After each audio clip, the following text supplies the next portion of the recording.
Hey guys, welcome to my first video covering this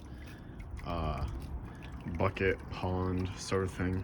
So as we can see, this is my 110 gallon bucket containing some of my goldfish and some plants, but they're not doing too well because it's cold outside now. I'm gonna just be walking through how I kind of made this whole setup. That's better. And what you can do if you want to make a similar setup. So first off, you can see I have a Tough Stuff 110 gallon, I think it's just called a rubber stock tank or something. It's kind of hard plastic, maybe it's not rubber. But yeah, so that's where I got this main component from.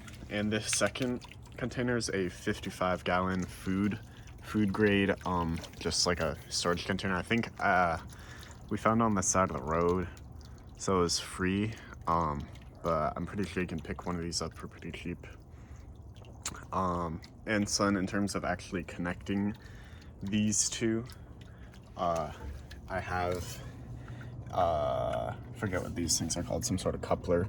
They have a rubber seal on the inside, and that's on the side with water. And I just have a piece of vinyl tubing here with hose clamps on the sides. And so basically, if you can see under that strainer looking thing, I have a 300 gallon per hour little giant pump. And that pump basically takes water from the main tank full of goldfish crap and stuff, pushes it through this little tube. That's why the hose clamps are important, to make sure it doesn't, explode from all the pressure. And it pushes it up through this tank, and you can kind of see there's like a slight shadow here. I'm not sure if the camera really picks it up, but it's filled around to here with lava rocks, and that acts as organic filtration with the beneficial bacteria that grows in there.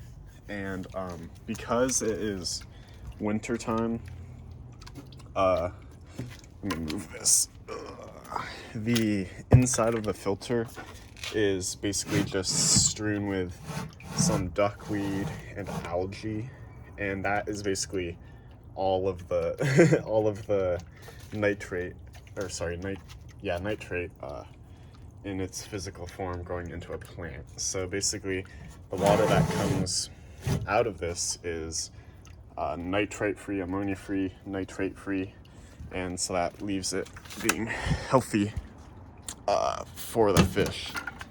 So another feature that I have that's kind of interesting is we kind of got this laminar flow sort of thing going, and that's because basically the entry hole and the exit hole, the hole down here and the hole up here, are the exact same size.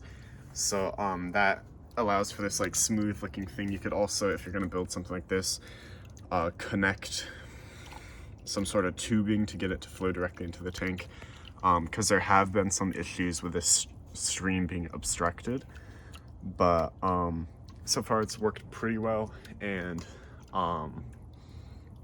yeah, and if you're wondering why I have a hula hoop here, this is basically so that the plants don't end up in the stream. Because, for example, if I take a plant here and I put it in the stream, as you can see, they're getting all kicked up and stuff. Goldfish think I'm trying to feed them. But yeah, basically it's not a good idea if you want your plants to be able to grow, to have them in there. And then in terms of like the landscaping inside of the bucket, maybe zoom in here, not sure if you can see it very well. I just have some fill sand on this half. I got some rocks from the backyard, and then some larger stones around the filter to make sure no sand or random gunk gets in there. And underneath this white container, I actually have a little sponge just for some mechanical filtration.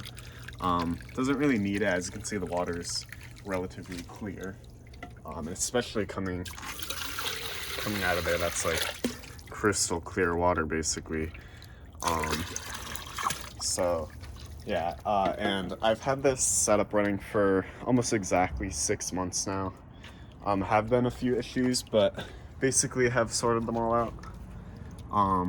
And so the goldfish seem pretty happy.